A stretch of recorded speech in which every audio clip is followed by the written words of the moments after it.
제가 오늘도 이렇게 처음 오신 분들이 있는데 저희 교회에 오시면은 몇 번 놀라는 포인트가 있는데 설교 때 저를 이렇게 봤다가 저랑 너무나 똑같은 생명체 둘이 막 활보하고 다녀가지고 어쩜 그렇게 똑같냐고 그렇게 새가족 교육 때 이렇게 놀라기도 하시는데요. 네, 저는 이제 두 남자 아이의 그런 아버지인데 우리 영준이 영민이가 자랄수록 봉천동에 계시는 저희 부모님 마음을 자꾸 생각하게 됩니다. 오늘도 이제 모임 다 끝나면 오후에 잠시 가서 이렇게 찾아뵐 생각인데요. 다른 게 효도가 아니구나. 부모님 마음 제일 잘 헤아려 드리고 그저 형제지간에 우애 있게 지내는 거 그게 최고구나 이렇게 제가 생각하게 됩니다. 오늘은 복된 성탄절 아침입니다. 전 세계 교회에서 예배가 드려질 텐데 오늘 이 아침 보좌 우편에 계신 예수님께서 우리에게 가장 바라시는 게 무엇일까? 제가 일주일 생각을 해봤어요. 아마 다른 게 아닐 것입니다. 너희가 내 마음을 잘 헤아려 주면 좋겠다. 너희들과 나와의 마음의 결이 잘 맞았으면 좋겠다. 이렇게 바라실 것 같습니다. 오늘 본문 빌립보서만큼 예수님의 마음을 명확하게 설명해 주는 본문도 없죠. 우리 5절을 한번 다 같이 읽어볼까요? 5절입니다. 시작. 2020년 성탄절인 오늘을 계기로 우리 서울로 성도님들 모두가 예수님의 마음을 잘 헤아려 드리고 예수님 마음과 우리 마음의 결을 맞추고 마음을 같이하여 따르는 데 힘쓰는 기회로 삼기를 소망합니다. 그렇다면 예수님의 마음은 과연 무엇일까요? 한마디로 겸손입니다. 그런데 겸손이 그렇게 쉽지가 않아요. 참 힘듭니다. 제가 가장 고민하고 몸부림치는 부분이기도 해요. 유명한 기독교 저술가인 해리 아이언사이드의 이야기입니다. 그가 겸손과 치열하게 투쟁한 이야기를 여러분 한번 잘 들어보세요. 해리 아이언사이드가 한 번은 자기보다 나이가 많은 친구에게 겸손하려면 어떻게 하는 것이 좋겠느냐고 물어보았다. 그 친구는 샌드위치 광고판을 만들어서 성경에 나타난 구원 계획을 적어 넣은 다음 그것을 몸에 걸치고 시카고 도심지의 상가와 사무실 주위를 하루 종일 돌아다녀 보라고 조언해 주었다. 그러니까 여러분들에게 오늘 예배 끝나고 예수천국 불신 지옥이라는 그 광고판을 메고 저기 레미안 상가, 헤르셔 상가 여기 사거리 막 돌아다녀 보라고 그렇게 조언한 것이나 마찬가지죠. 아이언사이드는 그대로 실천했고 그 일이 참으로 큰 수모를 겪는 일이고 겸손케 하는 일임을 깨달았다. 그러나 여러분 잘 들으십시오. 그 샌드위치 광고판을 몸에서 벗는 순간 문득 이런 생각을 하고 있는 자신을 발견했다. 아마 시카고에서 이런 일을 할 수 있는 사람은 나밖에 아무도 없겠지? 이런 크리스천은 나밖에 아무도 없겠지. 그렇습니다. 겸손이 이렇게 어려운 거예요. 내가 겸손하다고 생각하는 순간 겸손을 잃어버리게 됩니다. 지난 일주일 동안 여러분이 겸손해. 내 정도면 겸손하지 그렇게 혹시 생각해 보신 적 있어요? 이미 겸손을 잃은 거죠. 그 순간. C.S. 루이스는 교만은 다른 모든 죄악을 품고 있는 어미닭이다. 어미닭 보셨죠? 네, 교만이 그렇다라는 거예요. 조금이라도 겸손을 놓치면 어느새 교만은 우리 마음에 꽈리를 틀죠. 그러므로 우리는 예수님으로부터 시선을 놓치면 안 됩니다. 항상 예수님이라면 어떻게 하셨을까? 예수님은 어떻게 마음 관리하셨지? 마음과 생각과 행동이 언제나 예수로 충만해야만 합니다. 여러분 바울이요 오늘 본문을 쓴 이렇게 흐름을 보면 참 우리에게 귀한 인사이트를 주는데요. 바울이 너희 안에 이 마음을 품으라 예수님 마음 먼저 이야기하지 않았어요. 빌립보 교회는요 분열 같은 조짐이 보였습니다. 이렇게 센 여인분들이 있어서 두 부류가 갈등이 막 첨예되는 그런 상황 가운데 글을 쓰는데요. 너희들 서로 남을 나보다 더 좋게 여겨야 된다. 겸손한 마음을 가져야 된다. 그러면서 그리스도를 소개해 주시는 것이죠. 그래요. 바울도 오늘 본문에서 빌립보 성도들의 갈등을 없애고 화평을 유지하기 위한 방법으로 무엇보다 우선적으로 예수님을 모델로 제시하고 있습니다. 여러분, 우리 형제지간에도 갈등 생기면, 아니 부부지간에도 갈등 생기면 그게 우리 힘으로 됩니까? 잘 안 돼요. 그때 우리가 재빨리 누구를 바라봐야 된다고요? 그리스도 예수. 그리고 그리스도 예수의 마음을 저에게도 주세요. 이렇게 겸손하게 기도해야 된다는 것이죠. 사랑하는 여러분, 그렇다면 오늘 본문에 나타난 예수님의 겸손의 특징은 과연 무엇일까요? 이 성탄절 아침에 여러분, 겸손이라는 그 단어 하나 우리 마음 가운데 깊이 새기고 가도 우리 예수님께서 보좌 우편에서 우리 서울로 성도들, 야, 내 마음 알아줘서 고맙다. 그거야. 성탄절 너가 다른 거 다 놓쳐도 되는데 겸손 그 단어 하나 유지하고 있어도 난 너무 기쁘단다. 그렇게 말씀하실 줄 믿습니다. 그렇다면 예수님의 겸손의 특징이 무엇일까요? 첫째로는 예수님께서는 자기를 비우셨습니다. 우리 6에서 7절을 한번 다 같이 읽어볼까요? 6에서 7절입니다. 시작.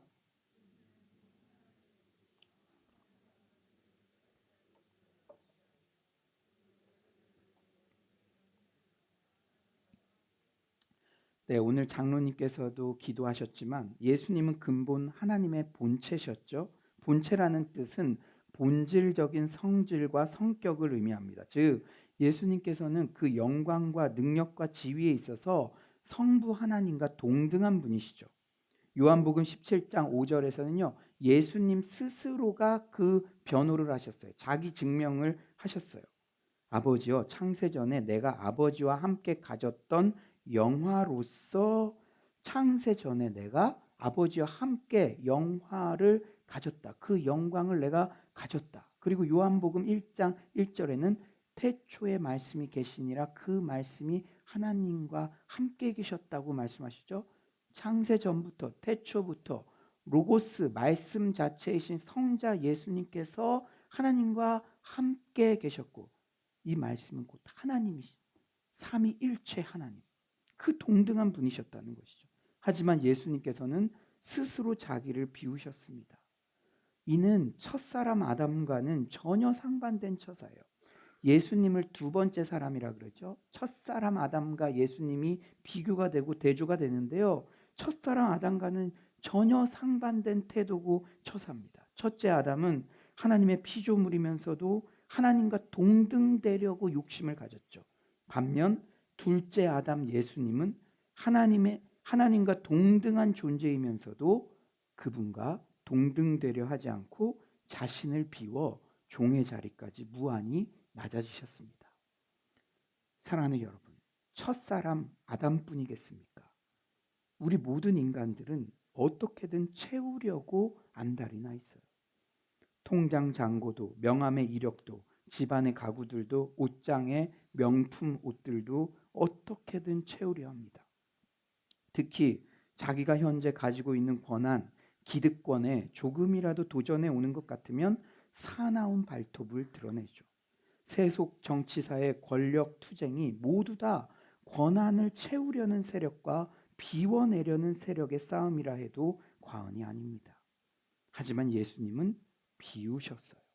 그것도 어떤 압력 때문에 마지못해 비우신 게 아니라 스스로 비우셨습니다.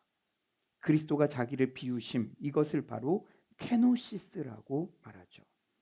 우리가 오해하지 말아야 할 것은 예수님께서 인간이 되셨을 때 결코 신성을 버리신 것이 아닙니다. 자기를 버려가 아니라 자기를 비워. 비워라는 단어의 의미는 버리다가 아니라 공허하게 만들다라는 그런 뜻이에요. 즉 예수님이 지니고 있던 영광스러운 지위를 잠시 뒤로 한 채 종의 형체를 입으셨음을 말하죠. 이것은 예수님께서 하나님보다 못한 존재가 되신 것이 아니라 하나님으로서의 특권을 자발적으로 사용하지 않는 것을 말합니다. 그리스도의 자기 비화, 자기 비움, 케노시스의 본질은 바로 그리스도의 성육신에서 빛을 발합니다. 여러분, 예수님의 탄생일 크리스마스, 그리스도의 성육신을 기념하는 날이죠. 우리 7절 한번 다 같이 한번 읽어볼까요? 7절입니다. 시작.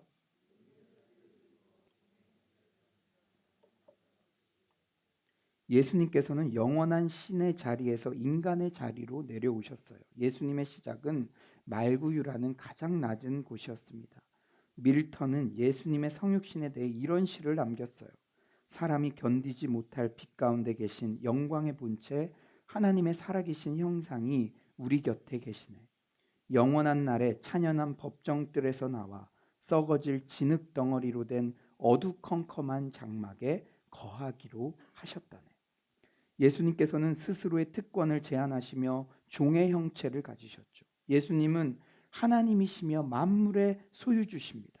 그러나 이 땅에 오셨을 때 여러분도 잘 아시듯이 예수님은 태어난 곳, 잠자는 처소, 갈릴리 호수를 건너기 위한 배, 예루살렘에 입성할 때 탄 나귀, 유월절 만찬을 위한 방, 장사 지낼 무덤까지 모두 다 빌리셨어요. 만물의 주인이시지만 모두 다 빌리셨습니다. 세상 모든 것에 대한 권리를 가지신 분으로서 자신은 아무것도 갖지 않으셨어요. 그리스도는 만왕의 왕이요 만주해 주시며 다윗의 보좌를 이어받을 합당한 상속자이며 인간의 육체를 입은 하나님이셨습니다. 그러나 예수님은 이 세상에서 어떤 이점이나 특권도 스스로 갖지 않으셨습니다. 왜 그러셨습니까? 그가 가난해지심으로 우리를 부욕해 하기 위함입니다. 그 이유밖에 없어요. 우리에게 구원의 부요함을 주시려는 그분의 사랑 때문입니다. 마치 어머니가 생선의 가장 좋은 부분은 나는 그거 안 좋아해, 나는 꼬리만 좋아해, 이렇 우리에게 내어주셨던 것처럼 그분이 스스로 권한을 쓰지 않으신 것은 그분의 가난해지심으로 우리를 부욕해 하심으로 우리를 구원케 하시기 위한 그분의 사랑, 그것 때문인 줄 믿습니다. 이규현 목사님께서 수영로교회 2대 목사님으로 부임하셔서 저에게 개인적으로 이런 말씀을 하신 적이 있어요. 조 목사, 한국 교회 여러 교회가 좀 이렇게 어려운 게 있는데, 어려운 소문이 있는데, 후임 목사가 절대 착각하지 말아야 할 것은 전임 목사님의 크레딧을 본인의 것으로 착각하여 무임승차하려는 유혹에서 이겨야 해. 그 말씀을 저에게 해주셨어요. 그러면서 본인은 시드니에서는 19년 6개월 동안의 포인트가 쌓여 있지만 수영로에서는 포인트 0에서부터 시작한다는 마음가짐으로 사역하겠다고 다짐하시며, 목사님은 정말 교육 전도사처럼 그렇게 희생하면서 사역하셨습니다. 그런 이 목사님의 사역의 태도를 볼 때마다 저는 저절로 고개가 숙여졌고, 제가 서울로 공동체 담임 목사로 부임하고 나서도 그것이 얼마나 귀한 태도셨는지 제가 제 자신의 고개를 자주 숙이곤 합니다. 자신에게 권한이 분명히 있는데도 그 권한을 자신이 누리는 데 사용하는 게 아니라 희생하여 타인을 이롭게 하는 데 사용하는 모습이야말로 크리스마스 날 우리 주님께서 보좌 우편에서 그 마음을 우리가 진짜 알기 원하는 진정한 겸손의 마음이라고 할 수 있는 것입니다. 두 번째로 예수님께서는 자기를 낮추셨죠. 8절 상반절은 이렇게 말씀하세요. 사람의 모양으로 나타나사 자기를 낮추시고. 여러분, 너무나 상식적인 이야기지만 겸손은 태도를 낮추는 것입니다. 우리가 고개를 뻣뻣이 들고는 겸손하게 인사할 수가 없죠. 강한 자가 타인의 무거운 짐을 들어 올려주려면 반드시 자신을 굽으려야 하며, 온 짐을 어깨에 지고 걸어가려면 먼저 그 짐 밑으로 거의 사라져야만 합니다. 예수님께서도 절대적 존재의 최고점에서 시간과 공간 속으로 내려오시며 인간 속으로 내려오시며 자신이 창조한 자연의 뿌리와 바닥까지 내려오셨습니다. 낮추셨습니다. 그런데 예수님께서 이렇게 자신을 낮추신 이유는 무엇입니까? 그것은 우리를 섬기기 위함이라고 분명히 말씀하셨어요. 마가복음 10장 45절은 말씀하시죠. 인자가 온 것은 섬김을 받으려 함이 아니라 도리어 섬기려 하고. 그 말구유에서 오늘 태어나신 아기로 태어나신 예수님은요, 그 오실 때부터 목적이 분명히 있었는데 그것은 함량 미달 같은 나를 섬기기 위해서 오늘 이 땅에 오신 것입니다. 자신을 낮추기를 거부하는 사람들은 결코 섬길 수가 없죠. 그리고 예수의 제자들이 섬기지 않는다면 세상은 결코 변화될 수가 없습니다. 세상은 지배하는 것으로 변화되지 못했습니다. 그래서 이 세상에서 제일 높으신 분이 섬기기를 결심하신 것이죠. 만왕의 왕이신 예수님께서 자신을 낮추시고 섬기는 종으로 오셨다면 우리가 섬기지 못할 이유가 어디에 있겠습니까? 우리 서울로 공동체가 점점 성장하고 있다고 느끼는 것은 이렇듯 이름도 없이 빛도 없이 섬기는 예수님 닮은 분들이 점점 많아지고 있다는 것입니다. 제가 담임 목사로서 우리 교회가 성장하고 있는가 이러한 것들을 저는 늘 예의주시하고 있죠. 왜냐하면 양떼의 상황을 늘 살펴야 되니까. 어느 정도 살이 쪘는지, 어느 정도 키가 컸는지, 어느 수준에 도달했는지. 그런데 우리 공동체의 성장을 가늠하는 기준은 다름 아닌 섬김입니다.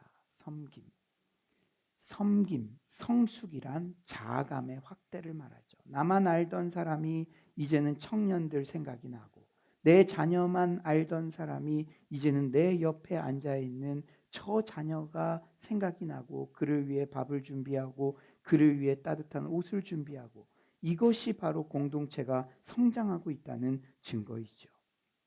사랑하는 여러분, 저는 매주 정성스럽게 식사 섬김을 하시는 권사님, 집사님들은 말할 것도 없고, 이제는 청년들도 남성 성도님들도 뒷정리를 도와주시고, 매주마다 화장실 쓰레기 정리 등 꾸준히 일을 하시는 분들의 섬김이 정말 해같이 빛나세요. 우리는 예배 끝나면 집에 가기 바쁘지만 매주마다 동일한 장소에서 식당을 정리하시고 화장실을 정리하시고, 그런 분들의 섬김이 점점 더 많아지기 때문에 우리 교회가 이렇게 편안하고 은혜 가운데 쾌적한 분위기에서 예배드릴 수 있는 줄 믿습니다.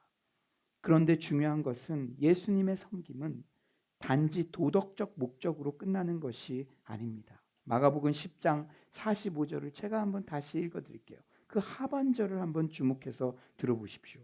인자가 온 것은 섬김을 받으려 함이 아니라 도리어 섬기려 하고 자기 목숨을 많은 사람의 대속물로 주려 함이니라. 예수님은 섬김의 절정으로 자신의 목숨을 십자가상에 내어주셨습니다. 그리하여 모든 인류에게 죄사함의 구원을 얻게 하셨죠. 즉 자기를 낮추는 섬김의 목적은 결국 영혼 구원으로 귀결되는 것입니다. 복음주의권에서 영혼 구원과 사회봉사는 선교에 있어 중요한 쟁점이 오랫동안 되어 왔습니다. 그런데 혹자는 사회봉사를 세례 요한의 사역이라고 명명하기도 합니다. 즉 사회봉사를 통해 접촉점을 형성하고 선교지의 영혼들의 마음을 열어 그 섬김으로 결국 많은 사람들의 구원의 길을 준비한다는 것이죠. 우리가 명절 때 친지들을 대할 때 어떻게든 자세를 낮추어 겸손한 모습으로 섬기는 이유, 공간을 함께 사용하는 동신중학교 관계자들을 지속적으로 섬길 수 있는 이유는 어떻게든 그 영혼들에게 구원이 임하기를 소망하는 구령의 열정이 있기 때문인 줄 믿습니다. 그런데 특히 우리 청년들, 우리가 겸손을 이해해야 할 때 우리가 자칫 잘못하면 오해하는 부분이 있어요. 우리가 절대 오해하지 말아야 할 것은 겸손은 태도를 낮추는 것이지 결코 실력을 낮추는 것이 아니라는 것입니다. 자신의 게으름으로 성장하지 못한 상태를 겸손으로 합리화하거나 포장해서는 안 된다는 사실을 명심하시기 바랍니다. 마지막으로 예수님께서는 죽기까지 복종하셨어요. 우리 8절을 한번 다시 한번 읽어볼까요? 8절입니다. 시작.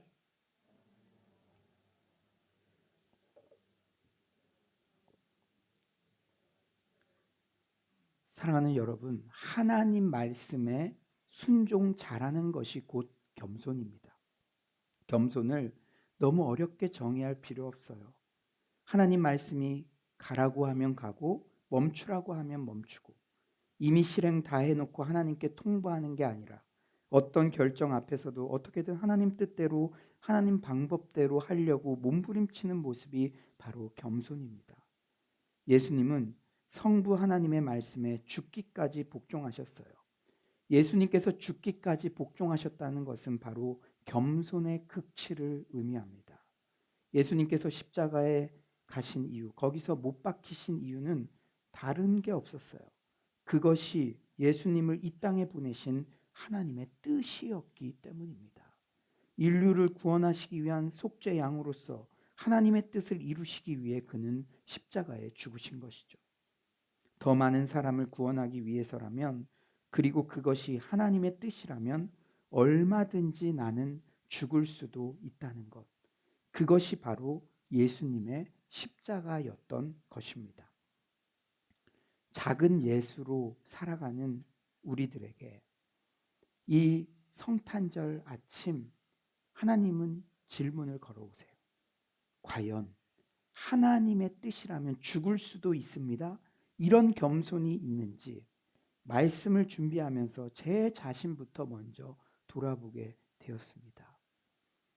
자기를 낮추고 죽기까지 복종하는 것. 복종이란 단어가 너무 좀 귀에 거슬린다면 하나님의 말씀에 순종하는 것. 오늘도 말씀이 떨어졌을 때 그 말씀을 순종하려고 몸부림치는 것. 그리고 그 결국의 끝 지점은 죽기까지 가는 것. 죽는 것은 자기를 부인하는 것이죠. 좁은 길을 가는 것이죠. 세상 사람들이 박수 쳐주고 받들어주고 그런 곳에 가는 것이 아니라 사회의 저 연약한 곳, 어두운 곳, 그런 곳에 가서 작은 불을 비추고, 세상은 상승의 욕구가 있잖아요. 그러나 나는 더 낮은 곳으로 낮아지는 것. 그것이 과연 작은 예수로 살아가는 우리에게 있느냐는 것이죠. 성탄절 과연 우리는 어떤 메시지를 기대하며 이곳에 왔습니까? 예수를 믿으면 우리는 높아질 수 있습니다. 모든 고민이 해결될 수 있습니다. 예수님께서 우리의 죄책감을 모두 해결해 주셨습니다. 예수님을 무슨 죄책감 쓰레기 하치장 정도로 내 심리에 위안을 주는 정도로, 혹 그것을 기대하고 어젯밤까지는 어떤 엉망진창인 삶을 살았어도 성탄절 아침에는 그거 내가 아무것도 없어, 그런 말씀을 혹시 기대하고 오지는 않으셨습니까? 그러나 이 성탄절 아침에 예수님께서는 너희들이 내 마음을 좀 알았으면 좋겠다. 내 마음을 안다고 흉내내는 사람들은 많은 것 같은데 지금도 전국에, 아니 전 세계의 교회에서 성탄절 예배가 의리의리하게 드려지고 있는데, 마치 우리 아버지가 네가 내 마음을 좀 알았으면 좋겠다. 너희 누나와 너희 형과 우애 있게 지내는 거, 다른 거 바라지 않고 나에게 용돈을 많이 주는 것과 나에게 어떤 거처를 마련해 주는 것, 그것보다 우선 내 마음을 좀 제발 알아줬으면 좋겠다, 그렇게 기대하시는 것처럼 예수님께서 본인의 탄생을 축하하는 모든 크리스천들에게 오늘 이렇게 내 마음, 겸손한 마음, 이것을 가지려고 애쓰고 죽기까지 복종하려고 애쓰고 낮춰지고 그런 몸부림이 너희들에게 있었으면 좋겠다. 이 메시지를 우리에게 주시는 줄 믿습니다. 제가 이 말씀 앞에서 나는 과연 죽기까지 복종할 수 있는가? 여러분, 이건 하나님의 말씀이에요. 이건 그냥 예수님에게만 해당하는 말씀이 아니라 작은 예수로 살아가는 너희들도, 빌립보 교인들아, 바울이 너희들이 예수님 마음을 품고 그 길을 따라갔으면 좋겠다. 그 길만이 너희들의 분쟁과 너희들의 욕심과 너희들의 그 모든 문제를 해결할 수 있는 그 방법이다. 너희들이 그 길을 따라갔으면 좋겠다 말씀하시는데, 제가 부대끼더라고요. 주님, 성탄절에 이런 말씀 저에게도 부딪히더라고요. 특히 나는 죽을 수가 있는가? 제가 제 자신을 돌아볼 때 얼마 전 조기 은퇴하신 거룩한 빛 광성교회 정성진 목사님의 목회 철학이 저에게 큰 감동이 되었습니다. 그의 스토리를 잠시 들어볼까요? 신학생 시절 탄광촌에서 시작한 개척교회 사역에 이어 17년간의 부교육자 시절을 마치고 1997년 1월 일산 광성교회 개척 예배를 드리던 날 팩스 한 통을 받았다. 신학교 은사인 청량리 중앙교회 임택진 원로 목사님으로부터 온 것이었다. 아생교회사, 아사교회생. 내가 살면 교회가 죽고 내가 죽으면 교회가 산다. 뇌리를 강하게 때린 이 말씀을 목회의 신조로 삼았다. 지도자의 참된 권위는 겉으로 드러나는 것이 아니라 사람의 내심에 자리 잡는다. 탐심을 버리고 자신을 비울 때, 더 나아가 자신을 죽일 때 십자가의 죽음으로 우리 죄를 사하시고 우리 영혼을 구원하신 참 목자의 삶을 따라갈 수 있다. 저는 이 글들을 읽으며 성탄절을 맞이하며 저에게 주시는 메시지로 받았습니다. 하나님의 뜻이라면 내가 죽고 교회가 사는 그 겸손의 길을 묵묵히 순종하기를 힘쓰는 저와 여러분이 되시기를 간절히 축원합니다. 이제 말씀을 정리하겠어요. 오늘 2020년 기쁜 성탄절, 겸손의 왕으로 오신 예수님의 마음이 우리에게 부어지기를 소망합니다. 자기를 비우시고 자기를 낮추시고 하나님의 뜻에 죽기까지 복종하신 그 겸손의 모습을 본받기를 원합니다. 그렇다면 예수님의 겸손의 마음을 품은 우리는 구체적으로 어떻게 살아야 할까요? 여러분, 오늘 본문이요, 빌립보 교인들의 갈등 상황에서 나온 말씀이라고 했죠. 당시 빌립보 교인들에게 전한 바울의 처방 그대로를 사랑하는 서울로 성도님들께도 전합니다. 메시지 성경 오늘 본문 3에서 4절입니다. 여러분, 성탄절 나에게 우리 공동체에 주시는 메시지로 받으십시오.